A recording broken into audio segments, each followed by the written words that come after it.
여러분, 성경에는 모든 날이 중요하다고 이야기를 합니다. 우리 생각에는 주일이 가장 중요하다고 생각을 하지만 주일이 언제입니까? 초대교회는 안식 후 다음 날을 주일로 지켰습니다마는 그런 유대 공동체 안에 있었던 신자들의 이야기이겠죠. 로마 제국 안에 있었던 사람들은 주일이라는 개념이 없었습니다. 그래서 그들은 쉬는 날이 없었어요. 아침에 열심히 일하다가 저녁에 모였습니다. 저녁에 모여서 성만찬을 하고 말씀을 배우고 기도하고 예배드렸던 것이 초대교회의 모습이었습니다. 그래서 초대교회는 모든 날이 중요하다는 생각을 가지고 있었습니다. 우리는 2019년 마지막 주일을 보내고 있습니다. 그럼 마지막 주일을 보내면서 새해가 오죠? 우리 새해에 달라질 게 뭐가 있습니까? 법적인 건 많이 달라지더라고요. 많은 혜택도 많이 주어지고 말이죠. 이런 건 달라질 수 있습니다만은 우리의 신앙생활은 오늘까지는 잘못하고 내일 물론 잘해야죠. 잘해야겠습니다만은 우리는 올 한 해 신앙의 마지막, 내년에는 더 잘 될 수 있는, 물론 잘 돼야 됩니다만은 이렇게 한 텀을 가지고 변화되는 것이 아니라 우리는 주님 오실 때까지 믿음의 길을 온전히 걸어갈 수 있는 사람들임을 믿으실 수 있기를 바랍니다. 그러니까 여러분, 신앙은 마라톤이에요. 주님 오실 때까지 가는 겁니다. 무슨 말씀인지 아시죠? 근데 왔는데 내가 죽을 때까지 주님 안 오셨어. 그럼 우리는 어떻게 하면 되죠? 할 수 있는 게 없어요. 우리는 죽으면 돼요. 죽으면. 무슨 말씀인지 아시죠? 죽고 육체는 땅에 있고 우리 영혼은 낙원에 있다가 주님께서 이 땅에 다시 오시는 날 육체와 영혼이 하나가 되어져서 가는 나라가 무슨 나라입니까? 천국이에요. 천국. 하나님 나라입니다. 여러분 묻겠습니다. 여러분, 구원이 과연 무엇입니까?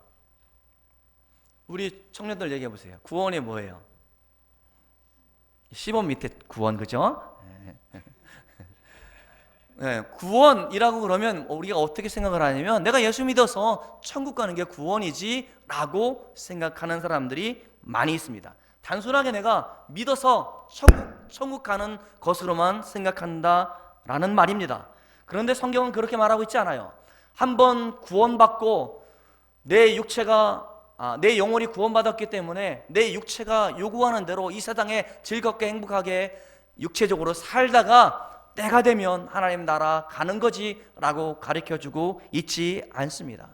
초대교회도 어떤 생각을 했냐면 이런 사람들이 있었습니다.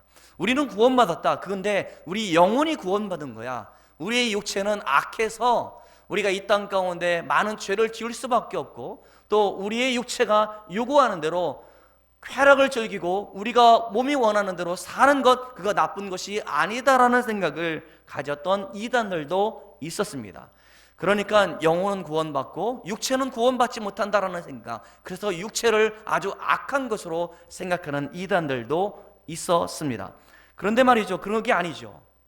우리가 구원받은 것은 우리가 물론 영혼이 구원받았습니다마는 최종적인 구원은 우리의 육체의 구원입니다. 우리의 몸이 신령한 몸으로 바뀌는 그것이 우리의 구원의 완성이요, 그 몸을 가지고 가는 나라가 바로 하나님 나라예요. 여러분, 이 몸 가지고 못 갑니다. 지금의 몸 가지고 갈 수 없습니다. 하나님 나라에 들어갈 준비가 안 되어져 있다는 것이죠. 우리가 구원받은 것은 확실합니다. 변함이 없는 사실입니다. 그것은 우리들 가운데 하나님 나라를 약속해 주었고 우리는 그것을 믿고 있습니다. 그러나 우리가 거듭났다라는 것은 바로 무엇이냐면 거듭나는 순간, 우리가 거듭나는 그 자체가 우리의 구원의 최종적인 목표가 아니라 하나의 시작 과정에 불과하다는 것이죠. 나중에 성경 공부를 합니다마는 구원은 단계가 있다. 그래서 8단계를 이야기하는 사람들이 있어요. 하나님이 불러주셨고 믿음을 주시고 우리를 회개케 하시고 우리를 하여금 의롭다 하시고 뭡니까? 거룩하게 하시고 영화롭게 하시고 양자되는 은혜 베풀어 주시고 성도의 견인의 은혜 과정을 얘기하는데 사실은 그렇지 않습니다. 정확히 말하면 그런 요소들 하나가 동시적으로 일어날 수 있다는 것이죠. 나는 깨닫지 못했는데 나로 하여금 회개의 마음을 주셔서 믿음을 주셔서 내가 죄인인 것을 알게 해주시고 거듭난 구원의 은혜를 베풀어 주실 뿐만 아니라 나로 하여금 칭히 의롭다 여겨주시고 또 나로 하여금 하나님께서 원하시는 거룩한 삶을 향하여 살아갈 수 있기에 동시적인 겁니다. 그런데 성경은 우리가 구원받은 것으로 끝나는 것이 아니라 우리로 하여금 자라갈 것을 요청하고 있습니다. 그러니까 이미 구원받았는데 왜 그런 말을 할까? 우리는 곰곰이 생각해 보아야 합니다. 꾸준히 성장해서 주님의 장성한 분량에 이르도록 우리가 자라기를 성경은 그렇게 말씀해 주고 있어요. 우리의 목표는 분명합니다. 주님의 장성한 분량에 이르도록 주님의 성품, 주님을 닮아가는 삶이 우리의 삶의 목표 전부이어야 할 겁니다. 그러기에 오늘도 중요하고 다음 주도 중요하고 주님 오시는 모든 날까지 중요하다라고 우리는 그렇게 말할 수 있습니다. 내가 구원받은 것으로 만족한 사람은 아기가 태어났을 때의 그런 기쁨, 내가 아기가 태어났을 때 가장 즐거운 것으로 만족하는 사람일 겁니다. 그런데 여러분, 아이가 말이죠, 자라지 않는다라고 하면 부모의 입장은 괴로울 겁니다. 제가 아는 선교사님 가운데 일본 선교사님인데 쌍둥이 아들이 태어났습니다. 그런데 아이가 자라는 것이 아니라 아이 얼굴 모습이 이상하게 변했습니다. 그는 장애를 겪는 아이였습니다. 다운 증후군 아이가 두 쌍둥이가 다 다운 증후군이어서 선교사님이 굉장히 힘들어하는 모습을 보았습니다. 내가 이렇게 선교를 하고 하나님의 일을 감당하는데 하나님께서 아이를 이렇게 장애를 겪게 하시는가? 그것을 이겨내기가 많이 힘들었고, 이렇게 신자들의 장애 알을 가지고 있는 신자들의 모임에 가서 많은 위로를 받고 여기에도 하나님의 뜻이 있다라고 그가 고백하는 것을 제가 들은 적이 있습니다. 여러분, 자라야 할 때 자라지 못하는 것은 미숙이 아닙니다. 그것은 장애입니다. 영적으로도 마찬가지예요. 우리가 영적으로 구원을 이루는 삶, 우리가 구원받은 사람으로서의 마땅히 행할 일들을 행하면서 자라가야 될 터인데, 그러지 않고 나는 구원받았어 라고 만족해서는 안 된다는 사실을 지금 여러분들 가운데 말씀드리고 있는 겁니다.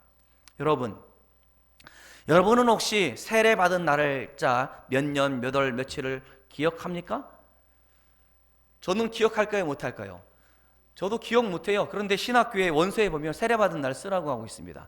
그래서 제가 고등학교 2학년 11월 추수감사절 역산해가지고 그날 이렇게 썼어요. 그런데 그거는 기억을 합니다만은 만약에 유아 세례받은 사람들은 어떡합니까? 그 유아 세례증 주지 않습니까? 그 갑으로 보관하셔야 돼. 그 아이가 나중에 신학교에 갈는지 어떻게 알아요? 그러니까 잘 보관하고 있어서 너 세례받은 날을 정확히 쓸 수 있어야 됩니다. 그런데 대부분 많은 사람들 유아 세례증 그렇게 귀하게 여기지 않을걸요? 아마 아이들 생일은 잊어먹지 않아도 아이들이 유아 세례받은 날, 우리 아이들이 세례받은 날을 기억하는 사람은 별로 없다라고 생각을 합니다. 여러분, 혹시 기억하는 분이 있어요? 없을걸요, 그죠? 그럼 묻겠습니다. 그럼 여러분, 구원받은 날짜가 언제인지 아십니까?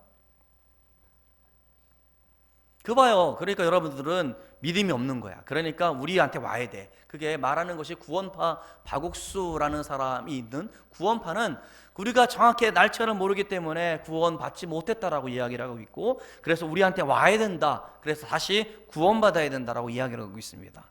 박옥수 기쁜 소식 선교회. 이거 참 영상 올리지 말아야겠다. 걔네 또 그거 보고 또 고발하는 사람들이 있어요. 그 사람들은 이단이에요, 이단. 무슨 말씀인지 아시죠? 구원은 우리는 언제 받은지 나도 몰라요, 여러분.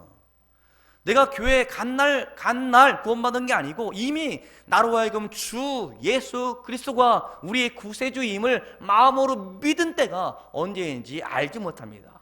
어쩌면 지금도 그냥 앉아있는 사람이 있을 수도 모르겠습니다. 우리가 언제 구원받았는지는 모르겠습니다. 그러나 주 예수 그리스도를 구주로 고백하는 사람들의 신앙 고백 위에 우리가 세례를 주는 거예요. 여러분, 세례를 안 받으면 구원을 못 받은 것이 아니라 구원받은 사람에게 표시로 세례를 주고 있고 그가 우리의 교인 멤버가 되어진다라는 사실이죠.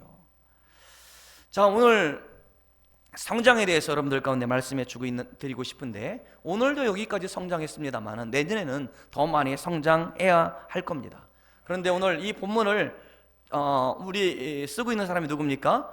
본문을 썼다 그러면 이상하죠? 이 성경을 기록한 사람, 기록한 것도 이상하죠? 성경은 하나님이 뚝 우리에게 준 건데 아닙니다. 성경은 사람을 통해서 하나님께서 주신 말씀이에요.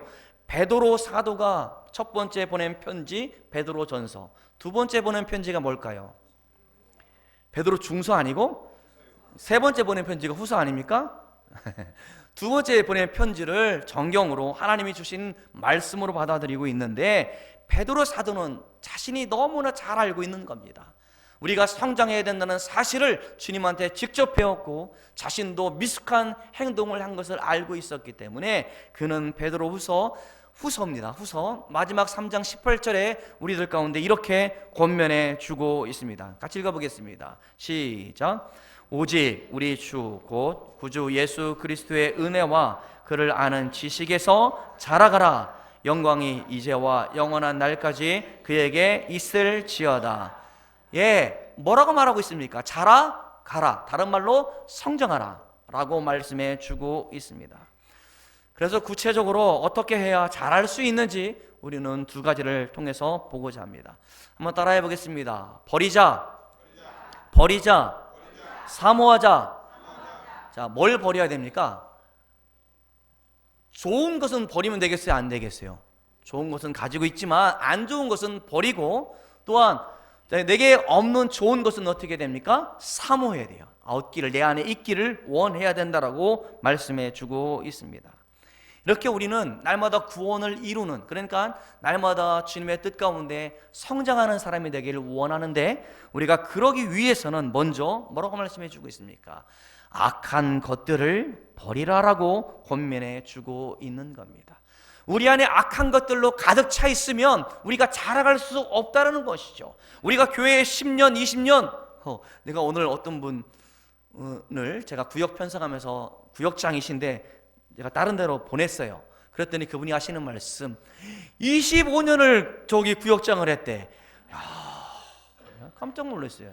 30대 때 했다는 거 아니겠습니까? 그죠? 그래서 깜짝 놀랐어요. 저기 1구역장 새로 임명받으신 분 40대예요. 여러분 걱정하지 마세요. 30대에 우리 교회는 시킨단 말이죠. 여러분, 그렇게 오랫동안 구역장을 했다 손 치더라도 말이죠, 지칭해서 말해서 곤란합니다만은, 우리가 교회를 아무리 오래 다녔다 할지라도 우리가 성장했다 자신 있게 말할 수 없습니다. 왜? 우리 안에 악한 것들이 가득하면 그것을 버리지 않고는 우리가 성장할 수 없다라는 사실을 오늘 본문은 말씀해 주고 있습니다. 그런 사람은 교회를 오래 나와서 머리는 어른 머리이지만 그 몸은 기저귀 차고 있는 아이와 같은 비정상적인 모습일 수 있습니다. 아이가 지난번에 유아 세례를 해서, 제가 처음 했어요. 처음이죠. 어른들, 아이들은 세례를 했습니다만은 유아 세례는 제가 처음이어서도 막 떨렸어요. 그런데 제가 실수한 걸 여러분 아시는지, 구저서 목사님은 아실 겁니다. 제가 실수했어요. 갑자기 글자가 안 보이는 거예요. 이게 안 보여서 제가 실수했는데, 실수했어도 하나님께서 은혜를 베풀어 주신 줄 믿으시길 바랍니다. 다음부터는 실수 안 합니다. 그런데요, 유아 세례를 받고 나서, 주고 나서 그 다음 주에 아이를 봤는데 아이의 눈이 말이죠, 총총하고 말이죠, 갑자기 얘가 엄청 성장한 것처럼 보이더라고요. 제 느낌에 그렇게 보였다고요. 이제 경훈이도 안 아플 겁니다 이제. 여러분, 아이들은 점처럼 자라야 됩니다. 그렇죠? 여러분, 제가 늘 얘기하잖아. 송아지는 1시간 안에 걸어 다니더라고요. 근데 사람은 말이죠, 이 배꼽을 중심으로 말이죠, 1cm씩 점점 활동 영역이 돼서 손가락, 발가락을 제일 나중에 움직인다는 것이죠. 그래서 배치기 아시죠? 애들 배치기, 어머 우리 애가 배치기 했어 그러죠 말이죠. 그리고 뭐 무릎으로 기어다니고 말이죠. 그리고 또 걸어다니는 모습, 이런 과정들이 있지 않습니까? 점차 자라가야 됩니다. 그리고 그 아이들이 잘 자라기 위해서는 영양 섭취를 잘 해야 할 겁니다. 몸에 좋은 음식을 잘 먹지 않는 아이들이 있습니다. 그 아이들은 다른 것을 좋아하죠. 간식, 군것질을 좋아합니다. 저도 어릴 때 굉장히 애가 호리호리하게, 약하게 자랐어요. 그래서 저희 부친이 항상 이 닭을 잡으면 이렇게 닭 국물을 끓여가지고 그 안에 인삼을 끓여서 이렇게 섞어서 주셨거든요. 저는 어릴 때 그 인삼 먹는 게 제일 힘들었습니다. 근데 지금은 없어서 못 먹어요, 여러분. 그러니까 어릴 때 그 부모는 자녀가 좋은 것을 먹고 튼튼하기를 바라는 마음으로 그렇게 하지 않습니까? 제가 군거 잘 많이 했습니다. 우리 집에 있는 비료표다 다 팔아가지고 말이죠, 아스키키 사 먹죠. 또 이런 뭡니까? 연세점 알아요? 연세점? 그러면은 제일 맛있었던 게 저는 쫀득이가 그렇게 맛있어요. 쫀득이 아시죠? 이게 보면 여러분 영양이 하나도 안 되는 그런 것들이죠. 그런 걸 좋아하니 밥을 잘 먹겠습니까? 깨적거리고 말이죠. 저는 밥을 어릴 때 잘 먹지 않았던 아이였습니다. 그러니 제 키가 더 클 수 있는데 요거밖에 안 큰 거예요, 다. 여러분, 좋은 음식을 먹어야 우리가 잘 자랄 수 있다는 것을 우리는 잘 알고 있습니다. 영적인 원리도 마찬가지입니다. 영적인 성장을 하기 위해서 우리로 하여금 버려야 된다라고 첫 번째 말씀해 주고 있어요. 여러 가지 목록에 대해서 설명하면서 우리로 하여금 그것을 버려야 우리가 영적으로 성장할 수 있다라고 말씀해 주고 있습니다. 첫 번째 나오는 게 무엇입니까? 악독입니다. 그 뒤에 나오는 것은 악독하고 다 연결되어져 있는 겁니다. 그래, 악독이란 무엇일까? 그것은 주님이 없는 세상에서 마음대로 하고자 하는 것들, 그러니까 모든 죄악의 총칭이 바로 악독이에요. 독하네, 악독하네. 그런 악독을 일삼는 것, 그것을 버려야 된다라고 말씀해 주고 있습니다. 다 설명하기 그렇습니다만 짧게 설명해 봅니다. 첫 번째는 뭐라고 설명해 주고 있냐면 기만이 뭡니까? 속이는 겁니다. 여러분, 세상은 속고 속이는 거예요. 세상에 나를 속여 먹으려고 그러는 사람도 있어요. 동부지검에서 수사관이 전화가 왔습니다. 제 계좌가 지금 범죄에 쓰이고 있으니 법원에 출두하라고 하고 있고 그 계좌번호를 알려달라고 하는 거예요. 몇 년 전이에요. 지금 여러분 다 아시는 내용입니다. 몇 년 전이니까 얼마나 쫄았는지 모릅니다. 그러면 지금 성함이 어떻게 되시느냐, 전화번호 달라. 제가 조금 있다 제가 확인해보고 전화하겠다. 왜냐하면 제 계좌에 돈이 빠져나갔는지 안 빠졌는지 봐야 될 거 아니겠습니까? 그랬더니 자기한테 뭘 다시 전화할 건데 뭘 또 전화하느냐, 그냥 전화해도 자기가 받는데요. 그래도 끊었어요. 그래서 동부지검으로 전화했습니다. 그랬더니 보이스피싱의 전형적인 방법이라고 이야기를 했습니다. 너 그 속은 거 생각, 너 아직도 분합니다. 최근에 우리에게 좀 돈이 좀 있었으면 좋겠다 싶어서 나한테 좀 돈이 있었으면 좋겠다는 생각을 늘 가지고 있습니다. 그래서 있는데 문자가 왔어요. 신한은행에서 문자가 와가, 신한은행입니다. 여러분 잘 기억하세요. 신한은행 문자가 와서 대출을 해준다라는 거예요. 그래서 이렇게 알려주시면 그 몇 등급인지 알려주셔서 제가 알려줬어요. 그랬더니 저보고 대출 가능해서 무려 2천만 원을 3.5%의 대출을 해준다라고 연락이 왔어요. 그래서 서류 뭐뭐뭐뭐를 내면은 바로 심사해서 처리하도록 하겠습니다. 그러니까 제가 귀가 번쩍 띄었겠어요, 안 띄었겠어요? 그런데 제 생각에 어느 지점입니까 했더니 신한은행 서초동 지점이라고 합니다. 서초 지점은 있어도 서초동 지점은 없습니다. 그래서 제가 끊고 전화를 했어요. 그랬더니 하시는 말씀이 은행에서는 절대로 대출하십시오, 대출 자격이 됩니다라고 전화하거나 문자하는 일이 없대요. 그러니까 대출을 원하면 여러분들이 직접 창구에 가셔야 돼. 그래서 창구에 가지 않고 전화로 대출해 주겠습니다라고 하는 것은 다 사기, 보이스 피싱이에요. 또 전화 왔어요 저한테. 그래서 예의 사기꾼하고 제가 끊어버렸습니다. 세상은 속이고 속는 시대인 것 같습니다. 속이는 것을 우리는 기만이라고 이야기를 합니다. 여러분 먹거리 가지고 장난치는 사람 얼마나 화가 나는지 압니까? 여러분 냉면 가운데 그런 냉면이 있어요. 먹어도 안 끊어지는 냉면이 있어요. 질긴 냉면이 있지 않습니까? 여러분 보셨는지 모르겠습니다만은 방송에 나왔는데 고무 원료를 가지고 만드는 냉면이 그런 질긴 냉면이라고 이야기를 해요. 그러니까 우리는 냉면을 먹은 게 아니라 뭘 먹은 거예요? 고무를 씹어 먹은 거예요. 그 먹거리 가지고 장난하면 되겠습니까? 이제는 제가 가면은 평양냉면 아니면 함흥냉면 아니면 안 먹습니다. 저기 인천에 제가 그 집 알아요.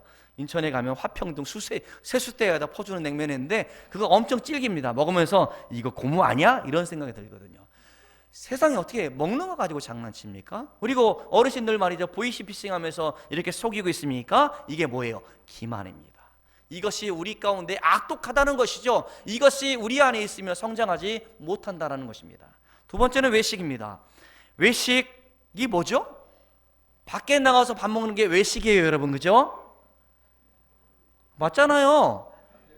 집에서 먹는 건 내식, 밖에서 먹는 건 외식. 그죠? 맞죠? 그 외식을 말하고 있는 것이 아니라 성경에서의 외식은 말과 신앙과 삶이 다른 것을 외식한다라고 주님께서는 바리새인들을 책망할 때 썼던 단어가 외식입니다.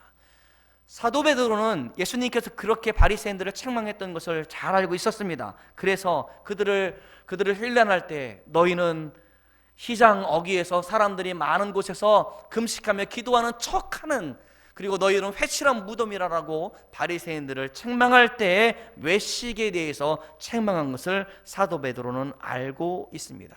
그러니까 이 외식도요, 앞에 첫 번째 뭐라고 말했습니까? 악독하다는 것이죠. 왜 그러냐면 외식을 한다라는 사실은 자연스럽게 하나님을 부인하는 것이기 때문에 그렇습니다.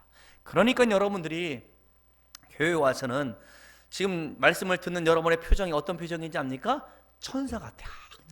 목사님께서 주시는 말씀이 하늘에서 주시는 말씀처럼 그냥 눈이 반짝반짝 천사의 말을 듣고 있어요. 그럴 때는 좀 고맙습니다라고 살짝 웃어주고 그래야 되는 거 아닌가요? 그런데 월요일날 삶의 현장으로 돌아가면 가정에서 애들 말이죠, 하여튼 막 쥐 잡듯이 잡아버리죠 말이죠. 또 직장에 가서는 뭐 짜증내고 화내고 말이죠, 부정직하게 일하죠 말이죠. 그게 삶과 신앙이 분리지어져 있는 그게 외식이란 말입니다. 우리가 자연스럽게 하나님께서 우리와 어느 곳에 있든지 무엇을 하든지 함께 하시는데 그것을 부인하는 것이 외식이란 말입니다. 그래서 그것이 악독하다는 겁니다. 그러니까 하나님께서는 우리들 가운데 늘 항상 함께 하기를 원하시는데 우리의 말과 행동으로 외식하면 하나님을 부인하는 악독한 죄에 빠진다는 겁니다. 그래서 우리가 외식은 불신앙적이고 우리가 외식해서는 우리가 하나님을 기뻐하시는 신앙생활을 할 수 없다라고 말할 수 있는 겁니다. 세 번째, 시기입니다. 시기, 여러분 시기질투 아시죠? 베드로 사도는 이 시기에 대해서 잘 알고 있었습니다.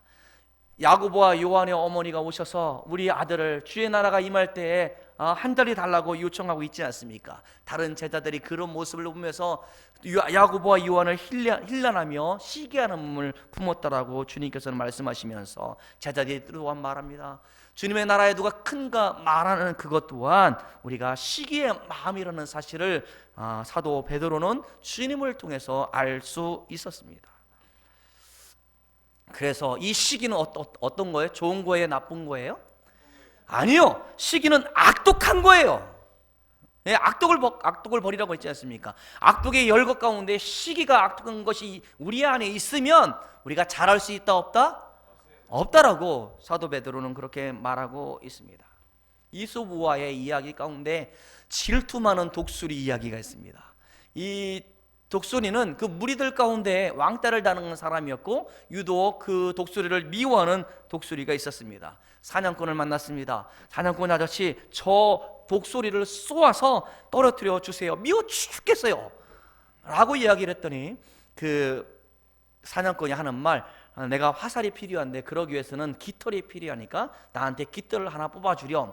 깃털을 하나 뽑아서 사냥꾼에게 주었습니다. 그랬더니 한 방에 못 맞추고 또 못 맞추고 또 못 맞췄습니다. 그러면 깃털이 몇 개 필요한 겁니까? 또 필요하고 또 필요하고 또 필요하고. 여러분, 이 머리털 하나 뽑는 것도 아파요 여러분. 그리고 여러분, 이 코털 뽑는 사람들 있지 않습니까? 여러분, 뇌수막염 걸릴 확률이 많아요. 이게 뽑으면 아파요 여러분. 그러면 뇌에 염증이 생겨서 여러분 이게 질병이 올 수 있기 때문에 하면 안 돼요. 그런데 이 털 하나 뽑는 것도 힘든데 여러분, 깃털을 뽑아서 얼마나 많이 뽑았겠어요? 자기의 있는 이 날개에 있는 깃털을 뽑아주었지 않습니까? 그랬더니 얼씨구나 다 뽑아서 이 결국에는 날지 못하게 되었을 때 사냥꾼이 뭐라고 말했겠습니까? 야, 질투하는 독수리, 내가 너를 데려가리라. 잡혀먹었다는 것이죠. 그러니까 시기하면 어떻다는 겁니까? 자신이 죽는다는 것이죠. 그런 예화인 것 같아요. 그래서 보세요, 지금 시기의 마음도 악독한 것이기 때문에 버리라라고 말씀해 주고 있습니다. 마지막, 비방. 비방은 다른 사람을 깎아내리기 위해서 앞에서 욕하는 것이 아니라 뒤에서 욕하는 것을 비방이라 그래요. 앞에서 말하는 것은 비판입니다. 제가 장로님들이 저한테 가끔 이야기를 하세요. 제가 너무 아파 하실 때마다. 근데요, 그게 저한테 약이 되기 때문에 늘상 유념하려고 노력을 합니다. 그리고 여러분들이 저한테 오셔서 이렇게 부탁하는 것도 제가 유념해서 잘 들으려고 노력해요. 그런데 비판할 때마다 제가 기분이 좋겠어요, 안 좋겠어요? 저는 좋은 목사라서 그걸 들으려고 수용하려고 노력을 합니다. 왜냐하면 말이죠, 뒤에서 말하지 않기 때문에 그렇습니다. 앞에서 말하는 게 비판이에요. 건설적인 것이죠. 뒤에서 말하는 게 뭡니까? 비방입니다. 진심으로 우리가 말을 하고 싶으면 여러분 말이죠, 앞에서 이야기를 해야 되고, 진짜 이 얘기를 꼭 하고 싶었으면 기도하면서 해야 되고요, 시간차를 두고 아멘이에요. 아멘, 잘했습니다.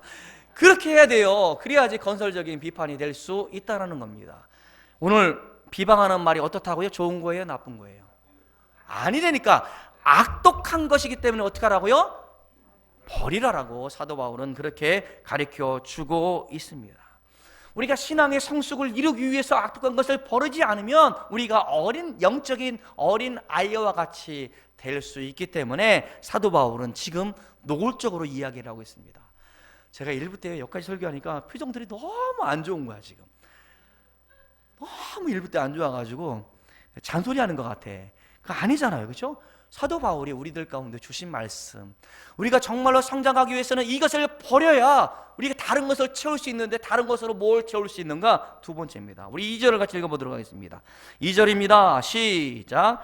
갓난아기들 같이 순전하고 신령한 젖을 사모하라. 이는 그로 말미암아 너희로 구원에 이르도록 자라게 하려 함이라. 아멘. 뭘 사모하라고요? 뭘 사모하라고요? 왜 이게 지금 이게 불순한 단어가 있어서, 그렇구나. 맞아. 모유수유한 사람들은 잘 자라고, 우리가 소전 먹은 사람들은 못 자라는, 그 말이 아닌 것이죠. 여러분 잘 보세요. 우리가 구원은 받았습니다만은 구원받은 사람으로서 구원을 이루는 삶을 살아야 돼요. 그러니까 우리의 삶 가운데 예수 믿는 향기가 나타나야 되고, 예수 믿는 사람의 모습이 나타나야 됩니다. 그러니까 주님 오실 때까지 우리는 구원을 이루며 성장하며 살아가는 사람들입니다. 그러기 위해서 소극적입니다. 소극적인 대처가 어떻게 해야 된다고요? 악독한 것을 어떻게 하라고요? 버리라. 근데 이제는 적극적으로 우리들 가운데 요청하고 있습니다. 그것은 바로 무엇이냐면 신령한 젖을 사모하라. 다른 말로 하면 하나님의 말씀을 사모하는 그 사람은 성장할 수 있다라고 말씀해 주고 있습니다. 바라기는 여러분들이 그런 사람 될 수 있기를 주님의 이름으로 축복합니다. 그러니까 악독한 것은 버리는 겁니다. 악독한 죄를 버리고 우리 마음 가운데 뭘로 채워야 되는 거예요? 하나님의 말씀으로 채워야 우리가 성장할 수 있다는 것이죠. 여러분 새로운 걸 배운 것처럼 그런 표정들을 짓고 있는데, 많이 들었죠. 저도 설교를 많이 했습니다만 설교하는 제 자신도 사실은 부끄러워요. 제가 악독한 사람이기 때문에 그렇습니다. 제가 우리 아들하고 잘 이야기하면 맨날 그래요. 그러니까 그렇죠. 제가 아침에 1부 때 아이가 있었는데 설교를 하면 눈치가 보이는 거예요. 왜? 제가 집에서 아주 말이죠, 교회의 모습과 집에서의 모습이 다 똑같으면 상관이 없는데, 때로는 짜증도 내고 말이죠, 화도 내고 말이죠, 지쳐가지고 있을 때 뭐라고 하면 아무것도 하기 싫고 말이죠. 그러면 아이가 볼 때는 아버지 이거 아닌데 이런 생각을 할 거예요, 안 할 거예요? 그래서 혹시 우리 아들이 교회 앞에서 담배를 피거들랑, 제가 담배를 원래 피는 아이가 아닌데 저를 골탕 먹이려고 피는 줄 아십시오, 여러분. 제가 맨날 아이가 그렇게 협박을 합니다. 여러분, 이게 악독한 것을 버리는 게 쉬운 게 아니더라고요. 그렇죠? 우리가 하나님의 말씀대로 살고자 하지만 그렇지 않는 모습이 우리들 가운데 있다는 말입니다. 여러분, 그러기에 우리 날마다 말씀 앞에 서야 되고, 우리가 주님 앞에 날마다 기도하는 모습이 우리들 가운데 있어야 합니다. 그래서 제가 새벽 예배 나오시는 분들 보면 너무 고맙고 감사해요. 이 부족한 목사를 일깨워주기 위해서. 그렇잖아요. 제가 오늘 새벽에 그런 생각 했다니까요. 주일날은 왜 이렇게 성도들이 새벽 예배에 대한 중요성을 뭐 이전에도 안 배웠고 그 전에도 안 배우신 것 같아. 그래서 저는 새벽 예배부터 마지막 예배까지 다 우리는 참석해야 된다고 그렇게 배웠는데 여러분들 그렇게 않는 것 같아. 그래서 오늘 무슨 생각을 하냐면 내년에는 내가 주일 새벽을 없애버려? 얼마나 나쁜 목사예요. 없애버려? 이거 어떻게 그래 불경건한 말을 할 수 있단 말입니까? 여러분, 나는 그렇게 할 수 없어요. 왜냐하면 성도가 한 사람이라도 나오면 그 성도를 위해서 우리는 저는 예배를 해야 된다고 생각을 합니다. 그리고 제가 그 목사 안수를 문답을 할 때 의정부 제일교회 서재원 목사님 새벽에 5분 설교를 할 기회가 되어지는데 5분 설교하려면 얼마큼 준비를 해야 됩니까? 라고 물으셨어요. 그걸 답을 못했어요. 그랬더니 주일 설교하는 것처럼 새벽에도 그렇게 많은 시간을 투자해서 준비를 해야 합니다. 그리고 나서 5분 설교를 하더라도 그렇게 해야 됩니다 라고 저한테 그렇게 가르쳐 주었습니다. 여러분, 제가 부족하기 때문에 그렇습니다. 항상 기도의 자리 가운데 여러분이 오시기 때문에 목사도 기도해야 되고 여러분을 위해서 기도해야 될 책임이 있기 때문에 기도하는 자리에 있어요. 그래서 날마다 내 자신을 봅니다. 어쩌면 이렇게 악독하단 말입니까? 제가 한 주간 동안 깊이 묵상하면서 기도할 제목이 있는데 하나는 나의 악독한 모습이 보이는 거예요. 너도 똑같지 않니?라는 모습들 때문에 제가 제 자신을 한번 돌아보았습니다.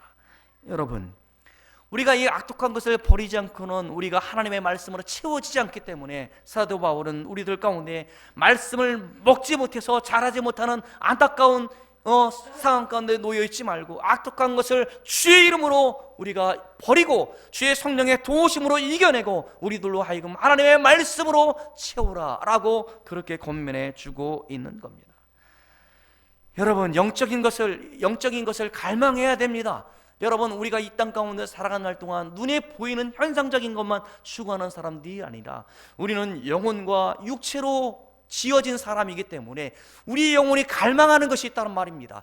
우리 영혼이 갈망하는 것이 하나님의 말씀이기에 하나님의 말씀을 마음에 새길 수 있는 저와 여러분들 되어지기를 주님의 이름으로 축원합니다. 그 사람이 건강한 거예요. 영혼이 병들었는데 여러분 육체도 병듭니다. 여러분 육체가 건강해도 여러분 영혼이 병들 수 있다는 사실을 우리는 기억해야 할 겁니다. 우리가 날마다 주의 말씀으로 우리의 영혼이 날마다 성장해 나갈 때에 하나님께서 기뻐하시는 일을 감당할 수 있는 저와 여러분들 될 수 있기를 축원합니다. 여러분, 그렇습니다. 오늘 사도 베드로는 갓난 아기의 비유에서 갓난 아이 이렇게 말씀해 주고 있습니다. 저는 생각을 해봤습니다. 제가 아이를 키웠을 때 더듬어 생각해 보니 우리가 엄마의 젖을 떼고 이제 아이가 젖병을 물 때 여러분 젖병을 그렇잖아요. 제가 얼마나 짓궂냐면 줬다 뺐다 이랬어요. 제 애들이 성질 안 좋아지는 건 다 제 탓이야. 여러분, 애가 딱 물으면요 안 놓죠, 그죠? 이 살려고 하는 그 본능적인 욕구에 의해서 젖꼭지를 꽉 물고 있다는 것이죠. 저는 이 비유가 여기에 맞다라고 생각이 됩니다. 그러니까 어린 아이가 갓난아기가 젖을 빠는 힘과 그 열심처럼 우리가 주의 말씀을 간절히 사모하는 마음이 있을 때 우리가 성장할 수 있다, 저는 그렇게 본다는 것이죠. 여러분, 우리가 2019년 마지막 주일을 마감하면서 내년에는 잘해야지. 아니요, 내년에는 똑같을 겁니다. 왜? 우리가 악독하기 때문에 그렇습니다. 이 악독을 버리기 위해서는 오직 주의 은혜로 주의 성령의 충만함 가운데 하나님의 말씀을 채우셔야 우리가 새해 하나님께 맡겨진 일들을 감당할 수 있는 겁니다. 여러분, 이것은 새해에 달라질 일도 아니고요, 주님이 오실 그때까지 우리가 날마다 자라기 위해서는 주의 말씀 앞에 엎드릴 수 있어야 하는 겁니다. 사랑하는 성도 여러분, 새해는 우리의 부족한 것을 다 내어놓고 내가 끊을 수 없게 주의 도우심을 구하면서 주의 말씀으로 가득가득 채울 수 있는 저와 여러분들 되어지기를 주님의 이름으로 축복합니다. 기도하겠습니다. 하나님, 우리가 부족한 것이 많았던 2019년이었습니다. 하나님, 내 스스로 하려고 했던 것이 얼마나 어리석었고 무모했던지 돌아봅니다. 하나님, 또한 많은 사람들 앞에서 내가 의롭다 하라고 하나님 그렇게 보이려고 얼마나 애썼는지도 내 자신은 잘 알고 있습니다. 하나님, 나도 잘 알기에 하나님 주의 성령께서 다 아시고 계시게 하나님 우리를 불쌍히 여겨 주시옵시고 오직 주의 성령의 능력으로 악독한 것을 버리게 도와주시옵시고 오직 주의 말씀으로 가득 찬 삶을 살아갈 수 있도록 주여 역사하여 주옵소서. 감사드리오며 사랑이 많으신 예수님의 이름으로 기도드리옵나이다. 아멘.